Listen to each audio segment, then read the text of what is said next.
When you're doing addition and subtraction, your exponents do not change.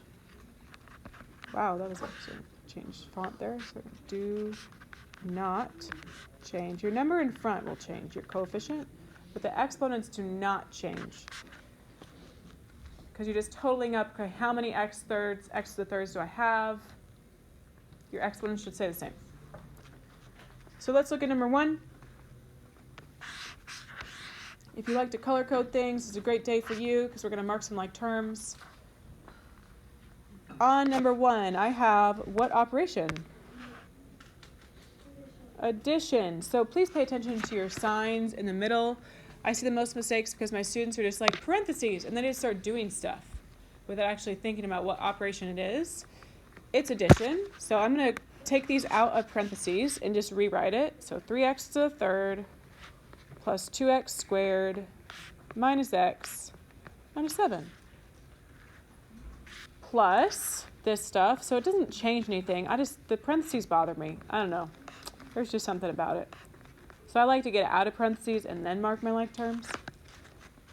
However you like to mark your like terms, if you like to do like me and color code or box, that's great. If you like to draw little arcs, I don't care. It's up to you. You've done this long enough, I think, that you probably have a method. I mark it like this, and I make sure I take my sign to the left of it, because that matters. 2x squared is a like term to negative 10x squared. Negative x is a like term to, oh wait, nothing. My bad. Okay. And then negative 7 and positive 8. What does this x to the third here have in front? 1. So when I add these, I'm doing 3x to the third plus 1x to the third, which gives me 4x to the thirds. I do not make it x to the 6th. It is the same exponent.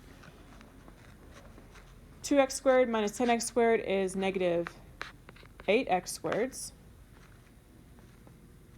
Okay, the negative x doesn't have any like terms, but it has to come next because it has to go in standard form. And then negative 7 plus 8 is 1. So you've made yourself a cubic polynomial. So make sure it's in standard form. Make sure you combine like terms if you have them. Great. Questions on that? No. Let's do one subtraction. We did this with i's. Maybe you remember that. Number 2, this time we have subtraction because you see there's a minus sign in between. Great. The difference with subtraction is you can't just combine your like terms right now because do you remember what you have to do with the minus sign? Distribute the negative. See, I told you, you already know it. So subtraction, if you need to make a note for me out to the side, when you subtract, you distribute your negative first.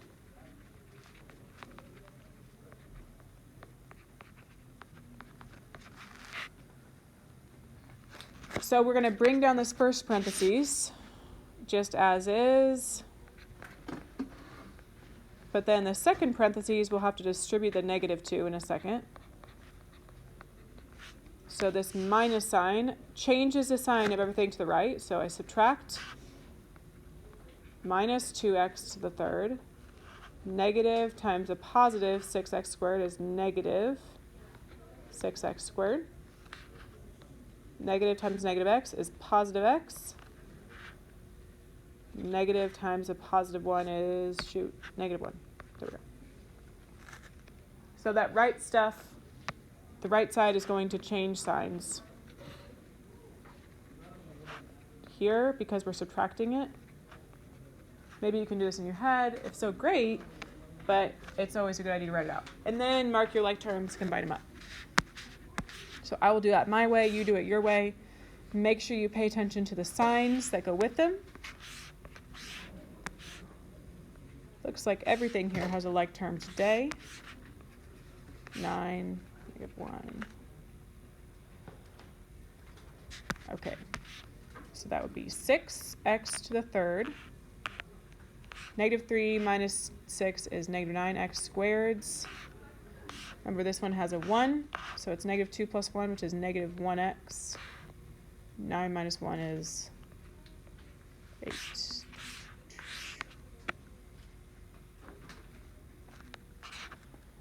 Okay, can you please try 3 and 4? And then when you're done trying it on your own, you can check it with what I have. So 9,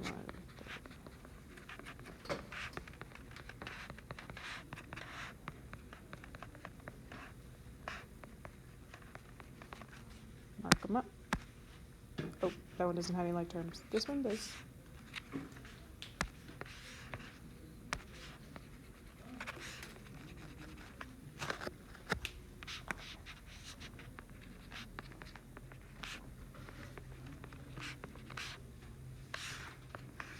So it looks like 9y to the third power does not have any like terms, but it still has to go out in front.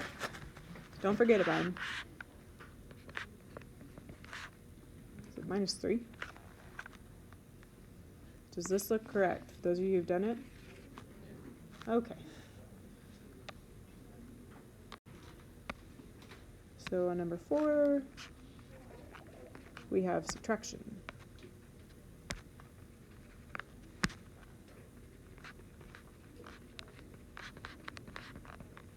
Y'all are fast. I'm trying.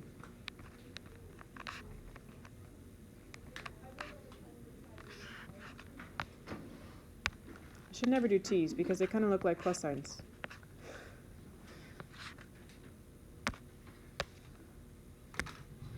Alright, here's some like terms.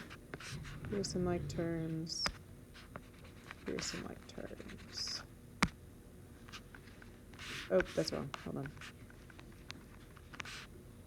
There's a 1 in front of that second t squared, so it's 9t squareds. Don't forget about your minus t. It has to go third, even though it doesn't have like term, and minus 21. Okay, questions on adding and subtracting, combining like terms. So adding, subtracting, your exponents do not change. When you multiply, if they have the same base, which usually they will, if they have the same base, you are going to add your exponents. What I mean by same base is if they have the same variable. So this will change your exponents here.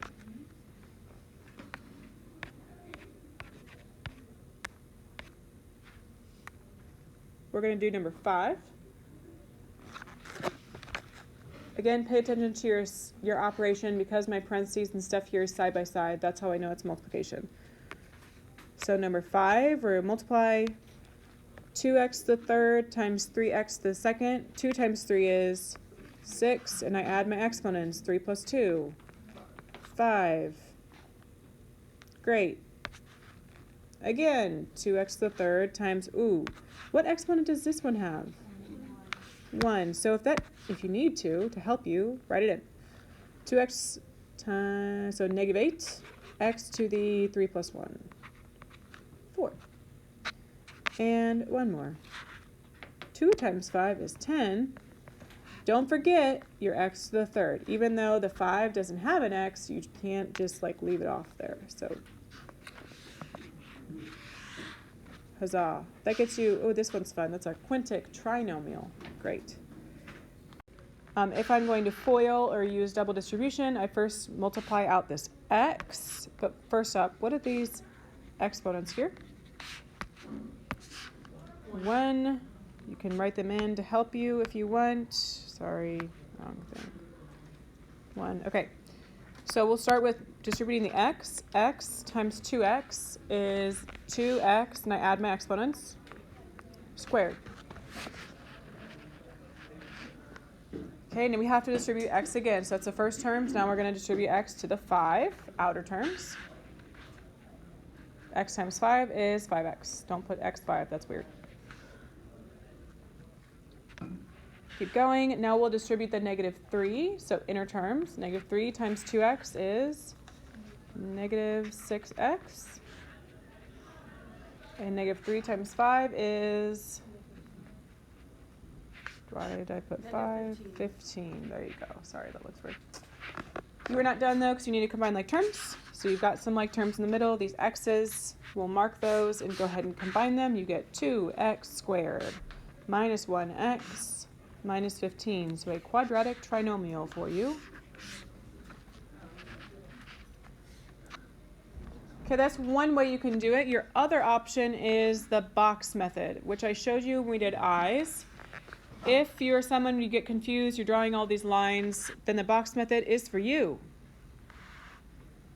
Let's see, I'm going to first do, so because it's a binomial times a binomial, 2 terms times 2 terms, I'm going to do, hi Caden, good class, x minus 3, and then 2x plus 5.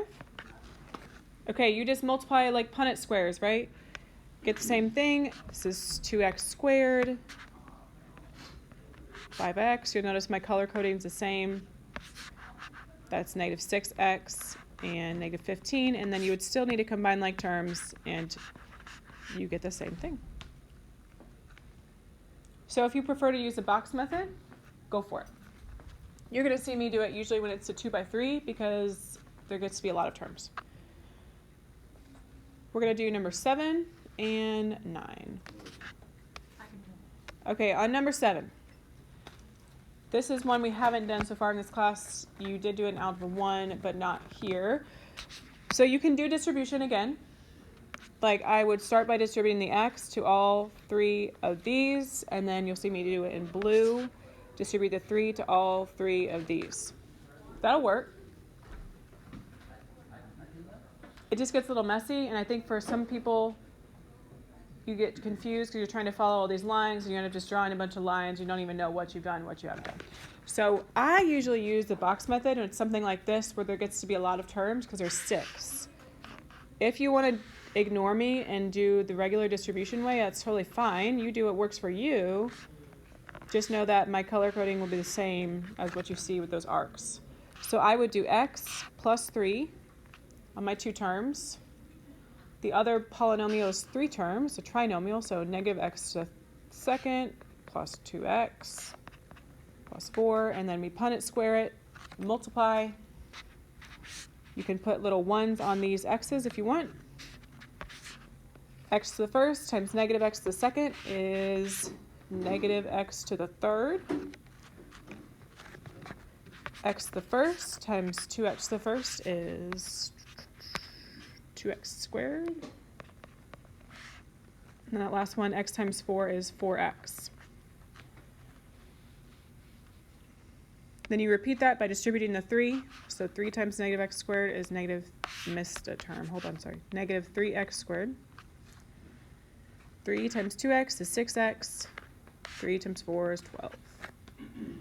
So just do it like Punnett squares, multiply each box. And make sure you mark your like terms and combine them out of the box. Don't leave it in the box. That doesn't look good. So here's my like terms. I've got some x squareds and I also have x's. So make sure you put it in standard form when you're done. Negative x to the third goes first, even though it has nothing to combine to. Negative 3 plus 2 would get me negative 1 x squared. 6x plus 4x would give me 10x. And then the 12, the constant, goes last.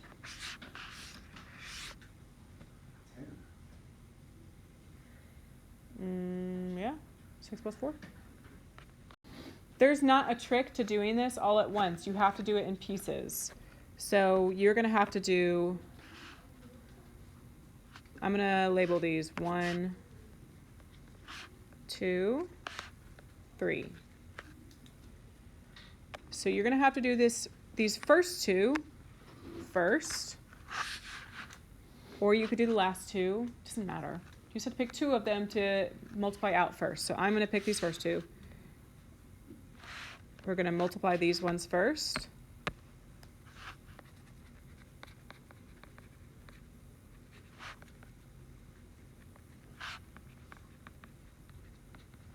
So pick 2 of them. If you want to pick the last 2, that's fine too.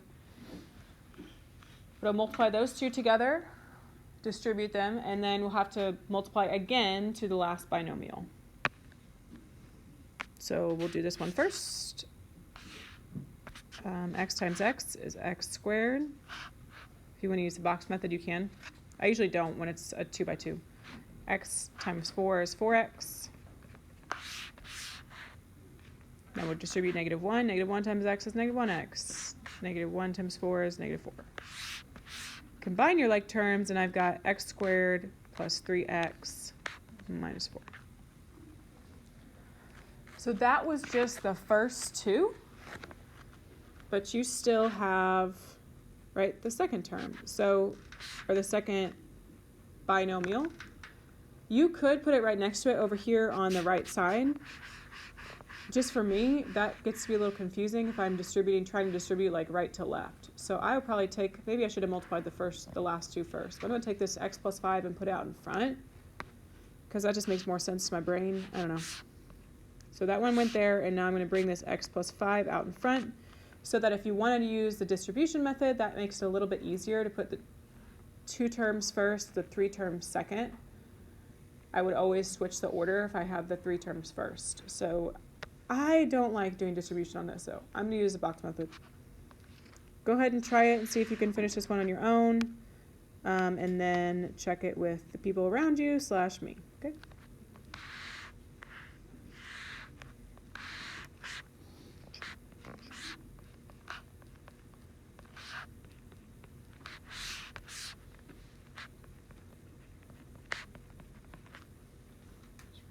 Mm-hmm. Let me finish it and I'll check. X to the third, 3x squared minus 4x. 5x squared, 15x minus